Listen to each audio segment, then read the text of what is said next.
Hello Blogineers, today we're going to unbox and review two games from Haba, Miyabi and Honga. Haba is a German company known for these children's board games that come in signature yellow boxes. But these two games that we'll be showing today, Miyabi and Honga, are their family line, which is meant for older players. So that's why they don't come in yellow boxes. First we're going to unbox Miyabi, and when I first saw this game, I thought that the text said Miyagi, kind of like the character from Karate Kid, but it's actually Miyabi. And you can see kind of what the game will look like on the back. It seems like we're going to be building maybe a nice Japanese garden or something. And okay, so this is for players 8 and up, 2 to 4 players, and it takes about 45 minutes. This is designed by the same person who designed Azul, which is one of our favorite games. It's down here. Oh, and down here there's... Yes, and then there's also like a rating meter thing. So addictiveness is all the way on the top. Strategy is pretty high. There seems to be a good amount of challenge. And then there's not too much luck, which is good.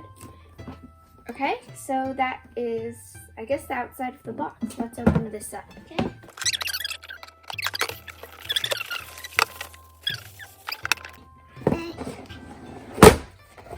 Okay, so over here is What are some these? plastic bags in a plastic bag. Wait, what? It's a plastic bag in a plastic No, you said bag. plastic bag. And Here's a Miyabi rulebook. Yep. Wait. I'm kind of confused. Oh. It's like a double-sided rule book. And you can just flip it. Okay, alright. Anyways, Oh, because it's one of the... huh. Is it? Okay, so it seems like the rule book is on 2 different ways. Oh, okay. One of them is in German. So if you want to see the English side of the rule book, you flip it a certain way. That's kind of cool. Okay. Okay, over here are some tokens and dice. Where's the dice? Wait, dice? No, Those dice. are tiles. Oh yeah, tiles. So there's frog tiles. There's also tokens of different color. There's blue, orange, yellow, black. Is there green? Nope. No. Sorry. But you What? can have What is blue. this? Oh, Oh, mats. player mats. Uh-huh. Okay. And mats. So there's player mats that kind of look like this. And here are some punch-out boards. Here's the sheet that tells you how many tokens. Okay, so If maybe you're like a wondering. table of contents. Yep. And then, oh, here we go. Okay. Okay. There's 3. Oops. Sorry. Okay. Here. So this is like a scoring board, maybe. We've seen this in some other games, kind of like maybe Ticket to Ride, Carcassonne. Yeah, Carcassonne. That's the one. There's also many tiles here. They have different things on them. Like this has red trees, maybe blue. Hey, there's Blue coloring on the buildings. back. Different colors. Oh yeah, there is also different colors on the back, so that might be important in the game. Okay. There's another board with, it looks like lanterns and fish ponds. Oh yeah, Me. these brother thinks these are fish ponds. Okay. And then Here are some red rose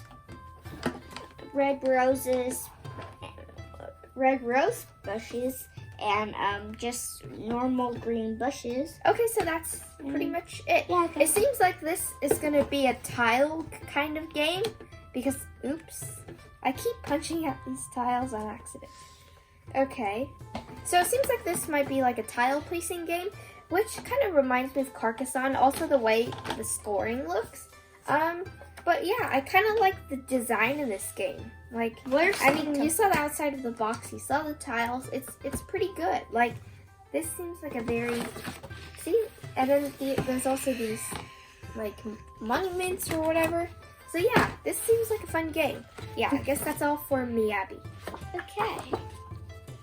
Next game from Haba is Honga. And when I first saw the title of this, I actually like the font and everything. The design's also good, so these Haba games have good designs. I thought to myself, like, Honga sounds kind of Polynesian or like that kind of thing. So this is for ages 8 and up. It's 2 to 5 players, 45 minutes long. Tactic. Okay, and then here's the most. So I guess these games have these rating meters, which is kind of cool. The tactic for this one is kind of high, very high actually. Demand is in the middle maybe. Okay. Interaction, it doesn't look like there's too much, but there's still a good amount. And then there's not a lot of fluff. Okay. And that's pretty much the back. I guess you can see kind of how the game board would be set up in this picture. Okay, let's open it.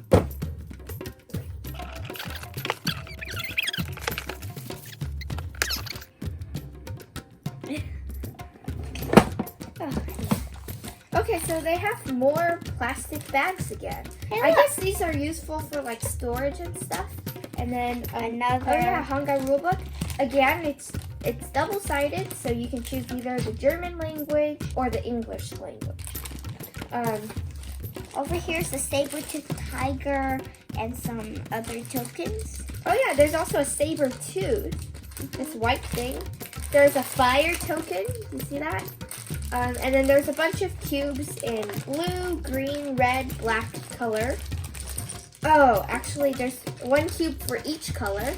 Over here are some bumpy tokens that look the same, but they're all in different colors. Yeah, they're like bumpy. They're all the same shape. It looks like that. Different colors. And they look like armadillos. Okay. Over here are some... Oh, wait. Hold on. We have to open this up. Oh, yeah. I see the scoreboard in here. Okay. Oh, what's this? I think... I'm not sure. Okay. I actually kind of like these colors. They're different from all the other ones because there's like a aquamarine blue, there's brown, silver, purple. So yeah, this is a nice bag of colors, whatever they're for. It's not that loud. Whoa.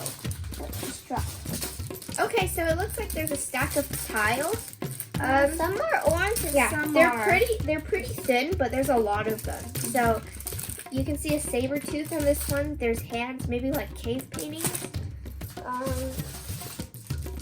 Over here, there's tiles with maybe numbers on them. This one has a 2. This one has a question mark. So I'm assuming these tiles have numbers. There's green and yellow colors. Okay, and then over here... Scoreboards. Oh, maybe this is like a point tracker. Okay. Yeah, how much these you collected. Okay. These are point trackers. There's also... Oh, these are like puzzle pieces. So maybe this is the board you'll be playing on. It seems like you can hold 2 cards over here. Alright. Wait. Lastly, I think this is the game board actually. Whoa, it's This huge. Okay, actually this kind of reminds me of the Stone Age game. My first Stone Age. This actually looks really cool. Whoa. I like the artwork in both of these games. And it looks like we'll be placing... Oh! These circular tiles will probably go on the board. Yep. And then it seems like you can score points along the edges. Do you see that? What? Oh, yeah. And that is Honga. So we're going to play both of these games and we'll come back with a review and final thoughts. And we're back. First, we'll talk about Miyabi, which is Japanese for elegance. It's a game where you become a Japanese-style garden designer. The objective of the game is to place garden tiles in your own board to score the most points. During your turn, you select and play a garden tile within the grid with the object in the matching row. The corresponding lantern space has to be empty. Then you place a lantern into the lantern field above the column used. You may build your tiles if they completely cover tiles already laid. Lastly, you score the number of objects times the level the tile is placed on. The first player to place an object tile on the 5th level scores the object's bonus points. The building phase ends once all the lantern fields have been filled or passed. The game ends when the number of building rounds ends, which is dependent on the number of players. The final scoring points are given for the most number of objects in each individual row. And now for our final thoughts. My favorite part is probably stacking the tiles up and up to get many points. I have two favorite things about this game. The first is the artwork. Like already you can tell that like the artwork in this game is great. And then the second thing I like about Miyabi is how there's different strategies you can use. So you can focus on one part of the board and then just stack high. That's one strategy. Or you could like not stack so high but just cover your tiles around the entire board. So yeah, overall I really did like Miyabi and I definitely recommend getting this. The other Haba game that we played is Honga. Honga is a game where you collect food, attract mammoths, pay homage to the nature gods, and barter with other clans. Oh, and don't neglect the saber-toothed tiger Honga. So during your turn, you, number 1, place an action disc on one of the 4 round spaces. Number 2, pay attention to Honga. If no hand points to the Honga space, it goes to you and eats one of your food items and remains with you until another player gets Honga. Number 3, carry out selected actions which can be collecting food, drawing a bonus card, attracting mammoths, and win the mammoth tooth, which will let you draw red action discs that have one more hand than regular discs. Some other actions are paying homage to the nature gods by advancing your caveman up the sacred mountain for points, or bartering with foreign clan villages, which lets you trade your food items for points. And lastly, number 4, complete your turn by drawing a new action disc. The game ends when a player reaches the designated points depending on the number of players. And now for our final thoughts. My favorite part is avoiding Honga. That's true, because Honga does mess you up, kind of. Okay, so now I have some more thoughts about this. First of all, again, the artwork is great. And another thing I like is how you can basically choose between 2 strategies when doing this game. One of them is to always try to make the Honga happy by pointing one of your hands on the action disc towards Honga. The other strategy is to just collect more cards and more berries and all those items, but then also just ignore Honga and let him mess you up. So Honga doesn't mess you up too badly, but if you keep him on your play space for too long, eventually he will steal all your food items. He's greedy! I think the best way to avoid Honga is when you have a lot of food. So then Honga won't eat up all your food at once. So yeah, I recommend getting both of these games because they're very fun. Overall, like, the Haba company is excellent at making board games. So anything Haba is probably going to be good. Once again, if this looks fun to you, you can purchase this at the link in the description. Bye-bye.